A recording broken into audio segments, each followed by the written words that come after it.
Hi, it's Chris with Implied Music. Listen, I've been doing these interlocking hands pieces as part of my shorts and just as really it's part of my interest as a musician.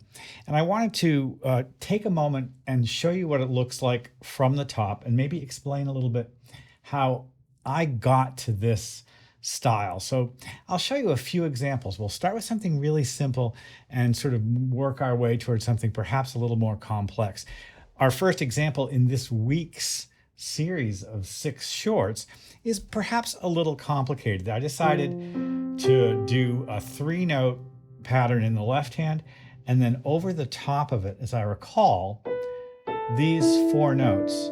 Well, I'm doing 1, 2, 3, 1, 2, 3. And then over the top of that, 1, 2, 3, 4, 1, 2, 3, 4.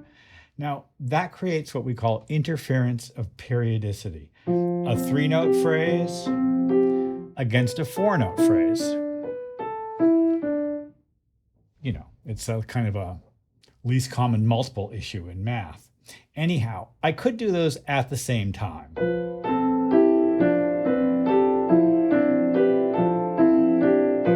There I came back to it 3 times in the right hand, 4 times in the left. But what I like to do is alternate hands.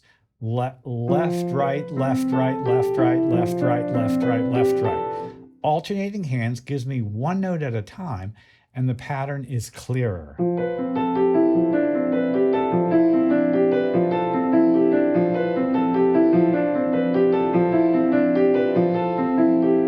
Now, if I just change 2 notes in that pattern, remember, all those notes, that's a really strong F Lydian sound.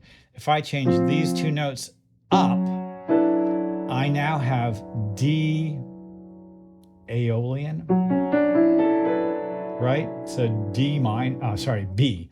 B Aeolian, it's a B minor sound. So actually kind of lovely.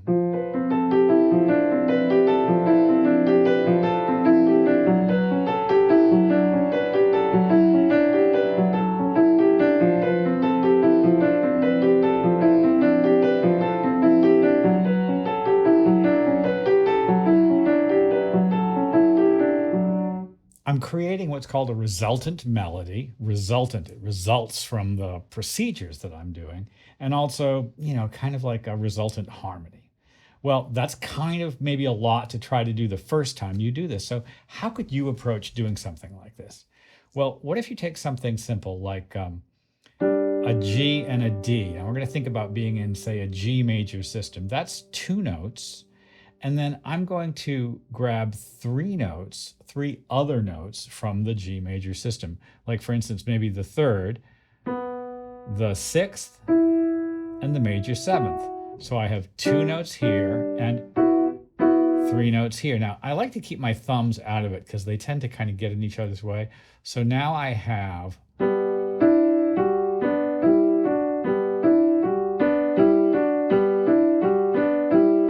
a 6-note phrase, and if I drum that,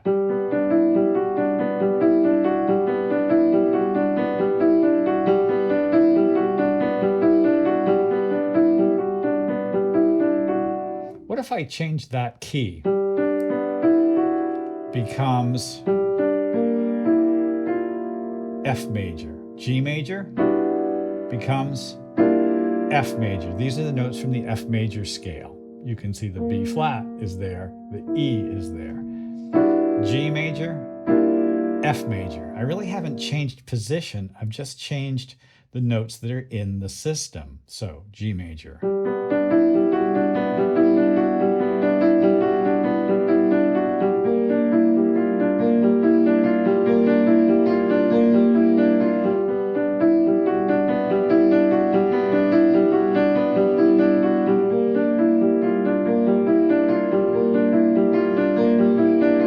If I look at this chord, if I look at all of the notes together, it's kind of a G minor 13, maybe? I don't know. It also has a very strong G minor 6 sound, doesn't it? And so the net effect, harmonically, if we were songwriting or whatever, is to be going from G major to G minor, to G minor, And I guess maybe the next thing would be some kind of D, right? I use this sort of thing all the time. Now, interference of periodicity, developing the ability to play simple phrases in each hand that interact in surprising ways, can be, sort of built up. You want to cultivate it. You want to be like a farmer. You want to gradually move towards it. And so when I started doing this years ago, I would do something like 1, 2, 3, 1, 2, 3, and then right over the top, because it's super easy to see this way, black notes, and I go 1, 2, 3, 1, 2, 3, 1, 1, 2, 1, 2, 1, 2, 1, 2, 3, 1, 2, 3 together. We could do it over the black keys here as well. 3 here, 4 here.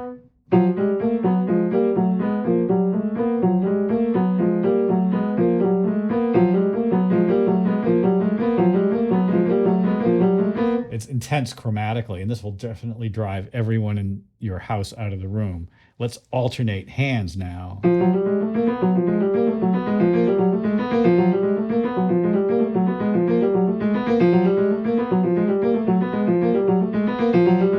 You can hear the chromatic run as the phrase resets itself.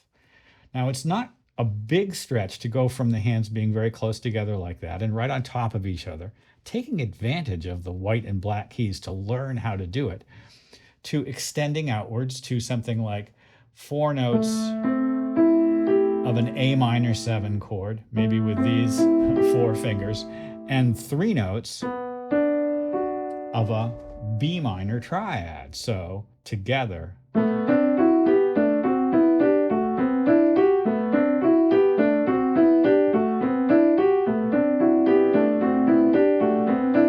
And then alternating.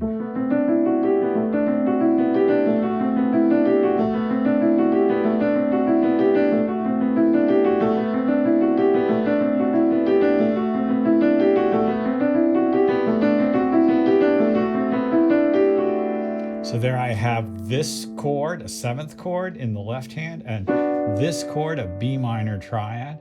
What if I go from B minor to B flat major? What if I go from A minor 7 to A minor 7 flat 5? Now I have this set of notes, which is the B flat major scale from A to A. So first, the G scale from A to A, this is, I guess you'd have to call it A Dorian. And then the B flat scale from A to A, we'd have to call that Locrian, A Locrian.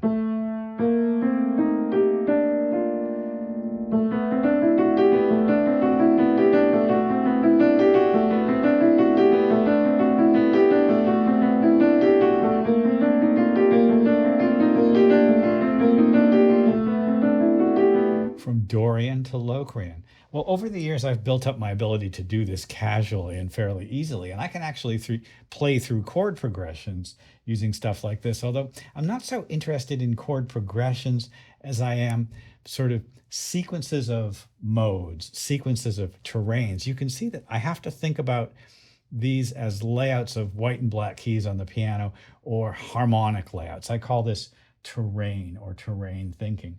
And it's a powerful approach. It doesn't happen overnight if you're a piano player. You have to kind of begin incrementally. And you may find things that you're more interested in than this, or that, different things from what I found as well. In any case, this is a powerful approach, and one that you've seen kind of a lot on my channel. And I hope taking a look at it from above like this has been useful. Well, like and subscribe and ding the bell to be notified when I do my videos. I'll see you next time.